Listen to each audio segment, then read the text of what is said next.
Hello everyone. तो कैसे हैं आप सभी। तो देखिए, आज की वीडियो में हम डिस्कस करेंगे कि क्या 4 साल का जो ग्रेजुएशन है वो करना कंपलसरी है, क्या ज़रूरी है, क्या इसके बेनिफिट रहेंगे और क्या इसके डिसएडवांटेज रहेंगे। तो वीडियो को पूरा देखना, वीडियो अच्छी लगे लाइक करना और शेयर करना मत भूलना। तो देखिए, अभी काफ़ी स्टूडेंट के कमेंट आए थे, ऐसे स्टूडेंट जो अब 5th सेमेस्टर में यानी फाइनल ईयर में आ गए हैं और जो जो NEP के तहत जिन्होंने एडमिशन लिया था, चाहे वो रेगुलर के हो, SOL के हो या NCBF के हो। तो उनके कमेंट आए थे कि सर क्या 4 ईयर का जो ग्रेजुएशन है वो करना हमें ज़रूरी है, अगर नहीं करते, अगर 3 साल का अगर ग्रेजुएशन कर लेते हैं ऐसी कंडीशन में, क्या हमें वो सारी फैसिलिटी मिलेगी जो अभी तक हमें मिलती आ रही थी। तो इसी बारे में हम डिस्कस करेंगे। तो यहाँ पे हम आपको टाइम टाइम सारी अपडेट प्रोवाइड करवाते हैं। तो देखिए, पहले तो आप चैनल को सब्सक्राइब कर लेना। तो पहले तो हम जान लेते हैं कि एक्चुअली ये 4 और 3 ईयर का क्या मैटर है। देखिए, एक्चुअली 2022 से पहले चाहे आप इग्नू में जाओ, चाहे आप SOL में जाओ, DU की बात कर रहे हैं तो DU की बात कर लेते हैं। DU में जो भी स्टूडेंट ने 2022 से पहले एडमिशन लिया था, उन सभी का जो ग्रेजुएशन पीरियड था वो 3 साल का था। मतलब 3 साल का ग्रेजुएशन आपका रहता ही रहता है, ठीक है। बट हुआ क्या, 2022 में NEP लागू किया गया दिल्ली विश्वविद्यालय के अंदर, और हमें उम्मीद भी थी कि जब NEP रेगुलर कोर्सेज में लागू होगा तो SOL में तो लागू होना जाहिर सी बात है, तो होगा, क्योंकि SOL खुद एक दिल्ली विश्वविद्यालय का पार्ट है। तो साथ ही साथ रेगुलर में भी NEP लागू हुआ, SOL में भी हुआ, NCBF में भी हो गया। तो जितने भी कॉलेज जो दिल्ली विश्वविद्यालय के अंडर आते हैं सब में NEP लागू कर दिया गया।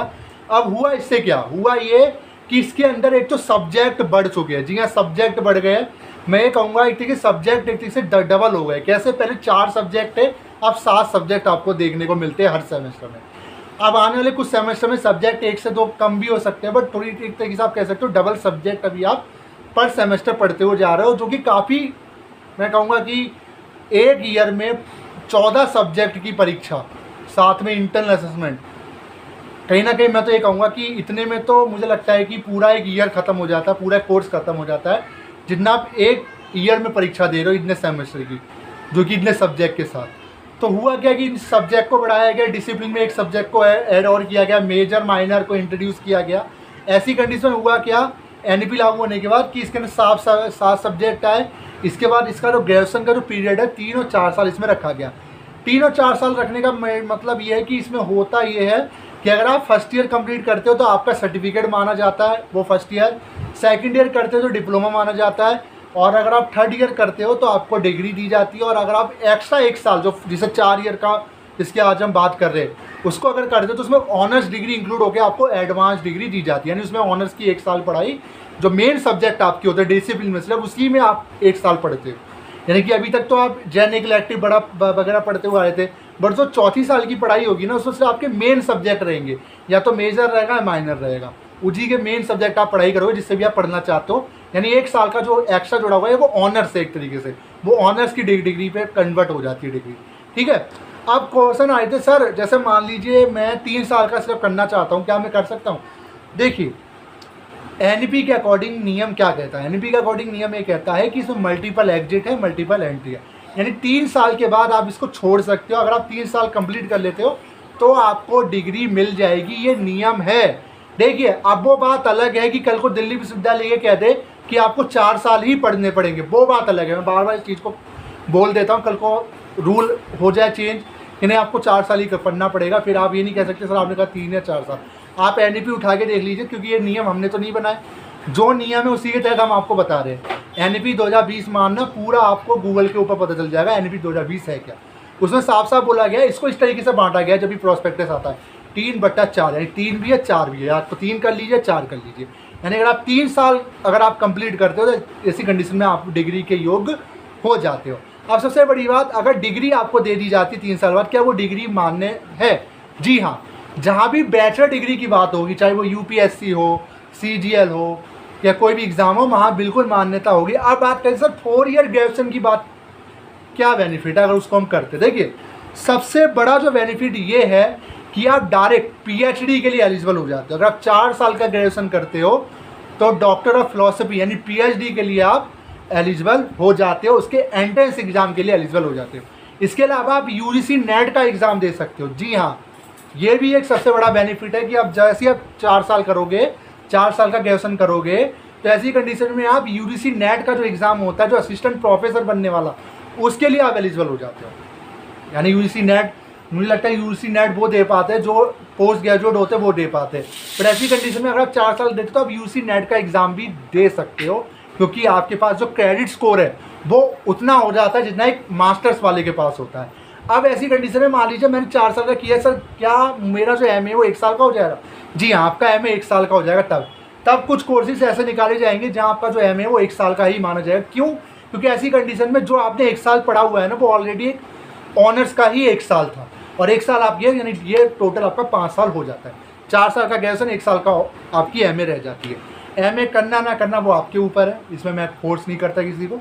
बाकी बेनिफिट यही है कि पीएचडी के लिए आप एलिजिबल हो जाते हो, प्लस एडवांस डिग्री आपको मिलती है, साथ में एक ऑनर्स डिग्री आपको मिल जाती है, और इसके अलावा यूजीसी नेट का जो एग्ज़ाम है वो 4 साल के बाद आप देने योग्य हो जाते हो, जिसमें असिस्टेंट प्रोफेसर की जॉब आपकी लगने के चांसेस बढ़ जाते हैं।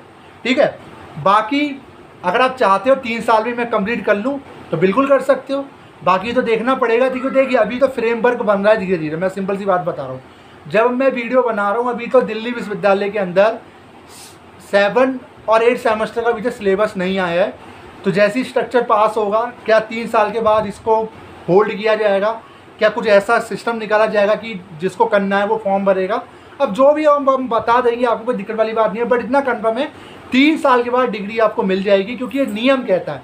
दिल्ली विश्वविद्यालय खुद नियम नहीं बनाता, दिल्ली विश्वविद्यालय जो इम्प्लीमेंट हुआ है उसी के तहत चलेगा, यानी 3 साल का भी कर सकते हो, आपके दोनों ऑप्शन है। ठीक है, तो जैसे भी होगा नियम के तहत हम चलेंगे, आपको भी चलवाएंगे और अपडेट हम आपको प्रोवाइड करवाते रहेंगे। बस इतना इस वीडियो में डिस्कस करना था कि कम ज़रूरी है? जी नहीं, आपके ऊपर है, सिंपल सी बात है, आपके ऊपर है। चाहे तो 3 साल का कर लीजिए, 4 साल का कर लीजिए। 4 साल का करोगे बेनिफिट ज़्यादा मिलेंगे, यही कि यूजीसी नेट, पीएचडी, काफ़ी और चीज़ें जो, क्योंकि आने वाले टाइम पे काफ़ी चीज़ें जो है यूजीसी लाएगा आप सभी के लिए, क्योंकि 4 साल वालों की अहमियत जो होगी थोड़ी ज़्यादा हो जाएगी। ऐसे नहीं 3 साल वालों की अहमियत नहीं है। मान लीजिए मैंने 3 साल का ग्रेजुएशन किया है, क्या मेरी अहमियत नहीं है? ऐसा कुछ नहीं है। ठीक है, बस बात वही है कि जो पॉलिसी जिस ईयर आ गई वही बात है। अब मान लीजिए मैं जिस टाइम पढ़ता था स्कूल में, उस टाइम पे टैक्स नहीं थी गवर्नमेंट स्कूल में। ठीक है, अब मैं कहूँ कि मैं जब पास आउट होके निकल गया, अब वहाँ पे टैक्स से आ गई, तो क्या मैं उस समय कोसूंगा कि मैं क्यों नहीं इस समय पढ़ा? तो ये चीज़ मैं बता रहा हूँ। देखिए समय के साथ साथ हर कोर्स को बदला जाता है, उसमें कुछ चेंजेस किए जाते हैं, क्योंकि आने वाला जो टाइम पीरियड है ना, उसको थोड़ा सा मैं कहूँगा कि और ज़्यादा आपके लिए ईजी बनाने के लिए सब चीज़ें की जाती है। अभी तक हम पुरानी शिक्षा पद्धति पढ़ते हुए आ रहे थे, जिसमें हमें वही पुराने सब्जेक्ट, वही घिसे पीटे से चैप्टर्स, बट अब देखो अब कितने नए सब्जेक्ट आपको पढ़ने को मिल रहे हैं।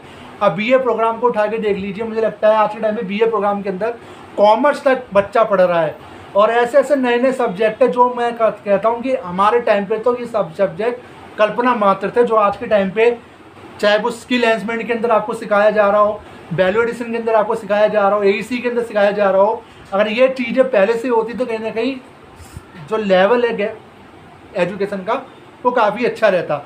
बट मैं ये कहूँगा कि जो एनईपी लाया गया है ना, अभी मैं एनईपी की खास बात बताता हूँ। देखिए 2nd ईयर के बच्चों को वो बुकें मिली है जो बच्चों को बुक 3rd ईयर के जो उन बच्चों को मिली जिन्होंने सीबीसीएस में एडमिशन लिया था। मैंने कई बुकें ऐसी देखी पॉलिटिकल साइंस की, सेम बुकों के नेम है, सेम सिलेबस है, बट वो बुक उनको पहले ही पढ़ने को मिल गई। अब मान लीजिए मैं आपको बताऊं इसका क्या बेनिफिट है। जैसे मान लीजिए एक बुक है, मैंने अभी जस्ट देखा 2nd ईयर का, मान लीजिए आप 2nd ईयर में हो, आपको कोई एक बुक मिली, बुक का नाम फिलॉसफी करके कुछ बुक का नाम है मान लीजिए, वही बुक अभी तक 3rd ईयर में जब आते थे उन बच्चों को मिलती थी, बट अब वो आपको 2nd ईयर में मिल गई। यानी कि जो एडवांस जो पढ़ाई है वो आपको पहले ही मिल जा रही है। आने वाले टाइम पे तो आपका लेवल तो अपने आप ही ऊपर जाएगा। जो मैं क्या कहना चाह रहा हूँ उस चीज़ को समझो आप। तो कहीं ना कहीं बेनिफिट तो है, सीखने को ज़्यादा मिल रहा है, चीज़ें ज़्यादा है, बेनिफिट ज़्यादा है। स्कीम में अब देखिए अब तो एबीसी अकाउंट आ गया है यहाँ, जहाँ पे आपका स्कोर सारा इकट्ठा रहेगा। जब चाहे मर्जी आप पता कर सकते हो कि आपने कहाँ किस कोर्स से कितना क्रेडिट स्कोर किया है, आप उसको यूज कर सकते हो। जब चाहे मर्जी पढ़ाई छोड़ सकते हो, जब चाहे मर्जी कंटिन्यू कर सकते हो। ये सारी चीज़ें इस बार एनईपी के अंदर आपको देखने को मिलती है। तो मैं कहूँगा अच्छी बात है, अगर 4 साल अगर आप कर लोगे बेनिफिट रहेगा। बाकी आपके ऊपर है, आपकी फाइनेंशियल कंडीशन के ऊपर है, जितना आप करना चाहो वो आपके लिए बेहतर रहेगा। तो वीडियो कैसी लगी जो बताएगा।